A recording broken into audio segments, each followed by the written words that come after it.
Good morning, everybody. It's a pleasure to be here. Thank you very much to Vincent and the team for inviting me to speak to you. It's especially nice to be first on because it means I don't contradict anything that anybody's already said. So I'm going to introduce myself first of all. My name is Richard Lloyd. I am Global Head of Product and Solutions for InfoSum. And today we're going to talk to you about charting a course to a decentralized future for advertising.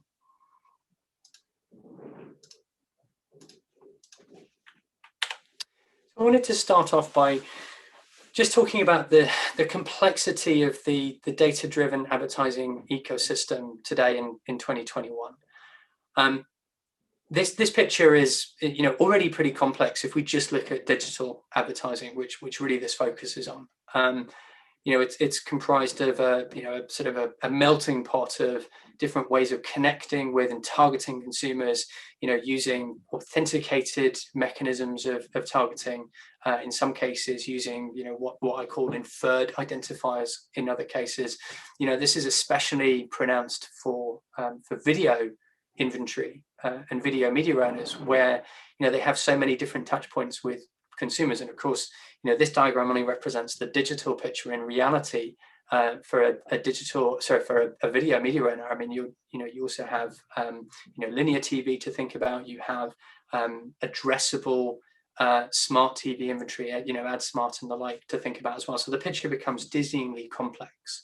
And of course, before we even think about some of the challenges that are taking place in our industry, or the challenges that we're encountering right now, we've had to deal with this complexity already for the past several years, and that's already a massive headache for all of us. So I think it's really important to look at that backdrop before we look at what's happening going forwards.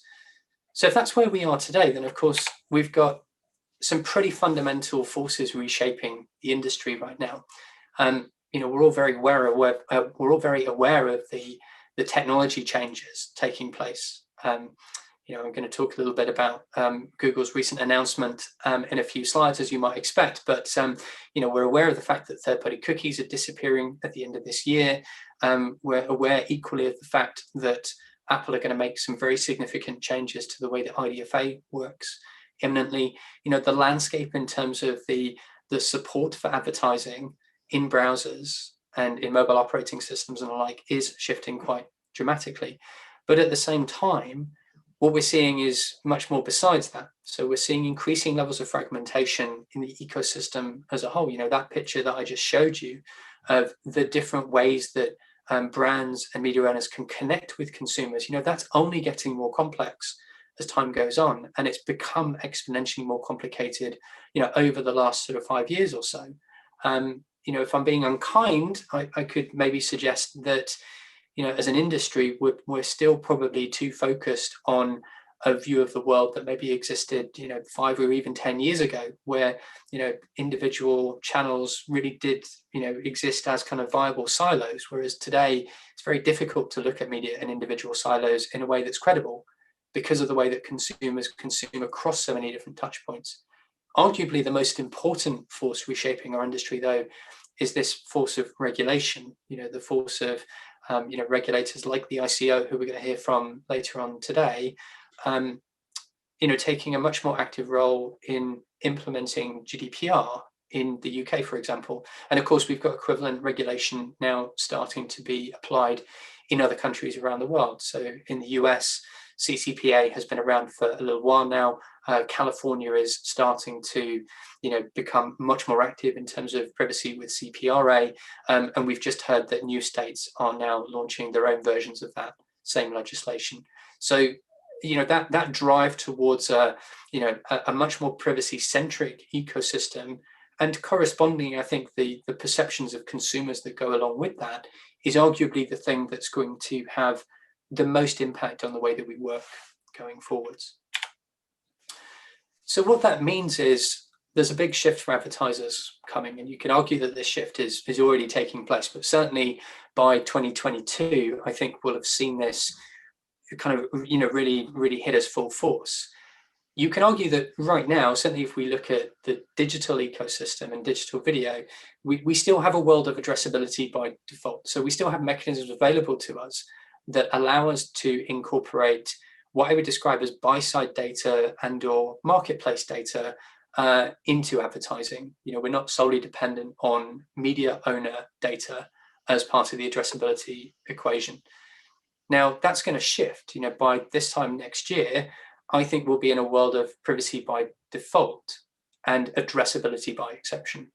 What that means is, as an advertiser, if you want to use your data to target consumers or data that you have access to, you're going to have to specifically design for that capability. And that's going to take a few different forms.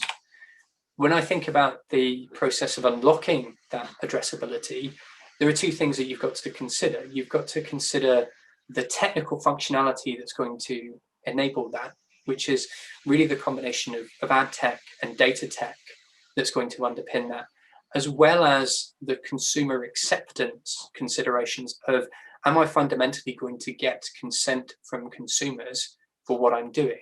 Am I being transparent with them about the way that I'm using their data, and so on and so forth? So it's really these two considerations working together in combination that will ultimately unlock full addressability in the future from the perspective of data, beyond just a media owner's data, which is a bit more straightforward. So what are we seeing in the industry in terms of the technical side of that equation?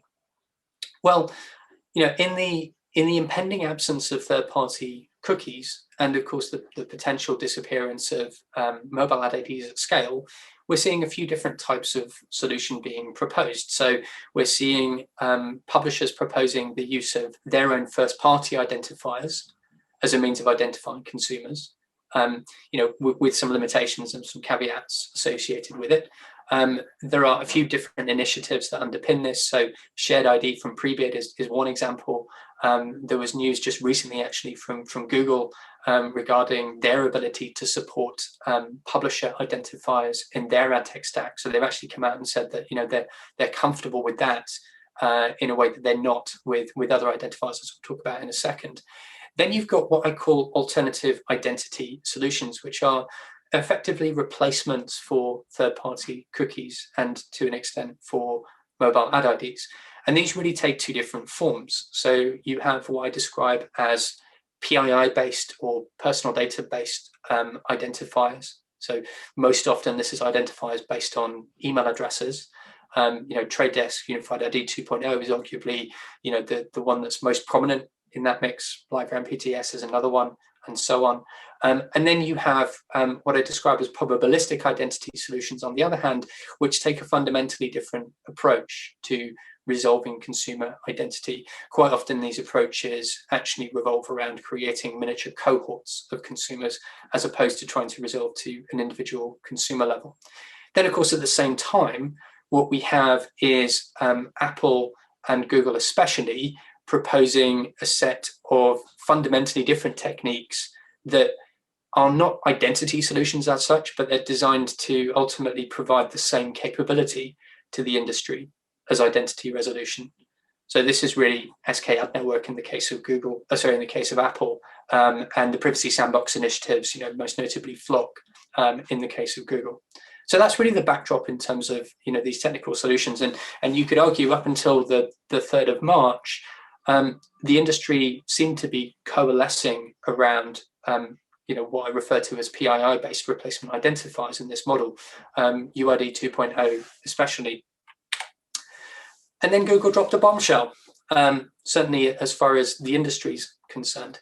They published a blog post on the 3rd of March, and I'm not going to repeat the whole thing, but I wanted to pull out one specific quote for David Temkin, the author, who said, we don't believe alternative identity solutions will meet rising consumer expectations for privacy, nor will they stand up to rapidly evolving regulatory restrictions, and therefore aren't sustainable long-term investment. So that's really Google drawing a line in the sand and saying, we don't believe that any of those alternative solutions, whether it's statistical IDs or whether it's PII-based identifiers, are fundamentally compatible with consumer expectations in privacy especially. Now, I'm not going to comment on that. I'm not going to make an opinion, or I'm not going to pronounce the death or otherwise of those alternative identifiers. And obviously, there are other speakers today who are going to talk about their own solutions in that space specifically. What I'm going to do is try and unpick what I believe to be the foundations for that opinion, and then we'll talk about potentially an alternative way of thinking about things that may be more sustainable. I believe it all fundamentally comes down to trust. The challenges that we have as an industry really stem both from our ability to establish trust with consumers and our ability to establish trust with each other. And when I think about that trust equation, I think in terms of what I call a trust triangle. And a trust triangle is really a tripartite agreement that exists between the brand and the media owner, for example, albeit it doesn't have to be those two businesses. It's really any two businesses that want to collaborate with each other with data, and the consumer whose data they are collaborating with. And that takes a couple of different forms. So in terms of the relationship between the companies and the consumer, that's all about privacy. It's all about transparency. It's all about disclosure and acceptability. In terms of the businesses involved, so the brand to the media owner and vice versa, it's all about commercial trust. It's about the level of comfort in what's being done with the data. And that area of commercial trust is an area where I think we've had significant challenges as an industry historically. So for example, when we look at the way that the programmatic ecosystem works, media owners have long been very uncomfortable with the idea that programmatic advertising effectively entails them disclosing their audience to a buyer. It's one of the reasons why I think over time we've seen the emergence of walled gardens. The biggest digital platform media owners in the ecosystem fundamentally don't want to disclose their audience to buyers and have the clout to choose not to do so.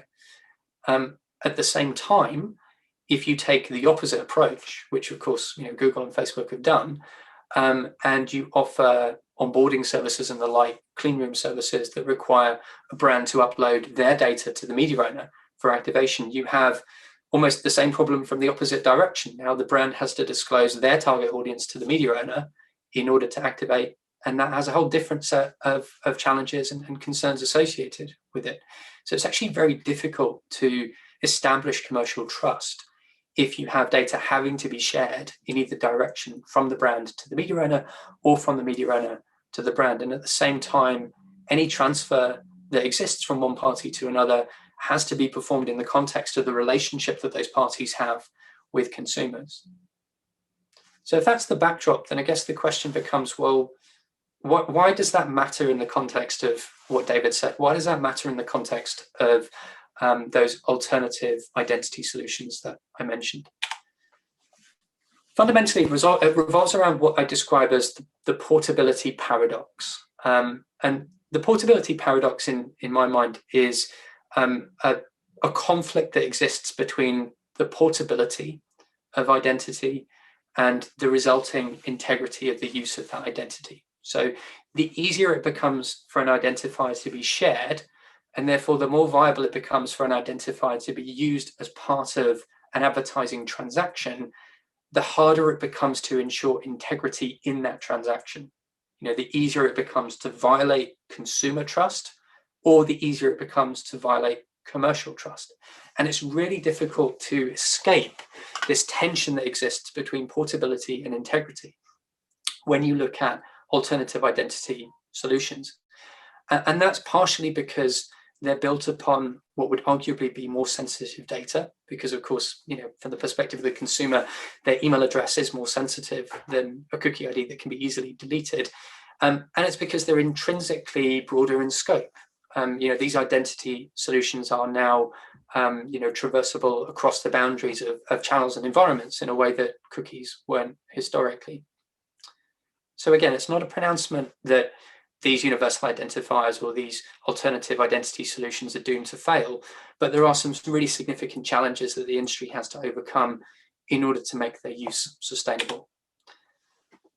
So as InfoSum we have a slightly different perspective on how the industry could and should operate. We believe in a future which is fundamentally decentralized, as opposed to a future which necessitates the creation of these centralized representations of identity. And that decentralized future to us really comprises of two separate but connected processes. A process of distributed identity resolution on the one hand, which is effectively replacing the notion of a central identity spine or a central identity graph with point-to-point connections between the participants in a collaboration or a media transaction, where, for example, you have a brand connecting directly to a portfolio of media owners using the identifiers that those businesses share in common, as well as potentially leveraging third-party identity graphs to strengthen the connection between those businesses, again, in a way that fundamentally respects that trust triangle that I talked about earlier on. So all of these different participants have to have direct relationships with their consumers who sit at the center of this equation. So we have these distributed identity resolution processes ultimately playing the role of the universal identifier, or the alternative identifiers we talked about earlier on, but in a way that doesn't involve sharing data between the different participants involved. And then we have an activation process which is fundamentally distributed across all of the individual media owners involved in a media plan. Think of the media owners effectively becoming like their own miniature walled gardens. So the role of the SSP or the media owners ad tech going forwards is less about aggregation across lots of individual media owners, and it becomes more about enabling a single media owner to maximize the relevance and the value of their proposition and their inventory. Now, the way that we can ultimately enable targeting and measurement as part of that equation is quite variable. You could pass the media owner's own identifiers to the buyers, which is happening already as part of that shared ID initiative that I talked about earlier on. And we can actually enable buy-side targeting, so the use of advertiser data against those identifiers in a way that is almost impossible to do with other means with this kind of decentralized approach. Or you can wrap the inventory up into deal IDs and create arguably a more robust, more restrictive, and more privacy-centric way of achieving the same result. Again, that's going to be down to, I think, where we see the line being drawn as an industry in terms of respecting the interests of consumers, as well as meeting the needs of advertisers and publishers as part of this equation. So why we believe a distributed approach works is it gives you three fundamental benefits. It gives you the ability to put the power back into the hands of publishers and advertisers directly. They own the relationship with consumers, and they own the corresponding data relationship with those consumers. They are the custodians of that consumer data. We avoid the requirement for a single gatekeeper for identity. We're not dependent on a single arbiter of success. And of course, that in the case of a flock type solution or an SK ad network solution, that gatekeeper ends up being the technology company as opposed to being a participant in the ecosystem, which is equally undesirable, I think, from my perspective.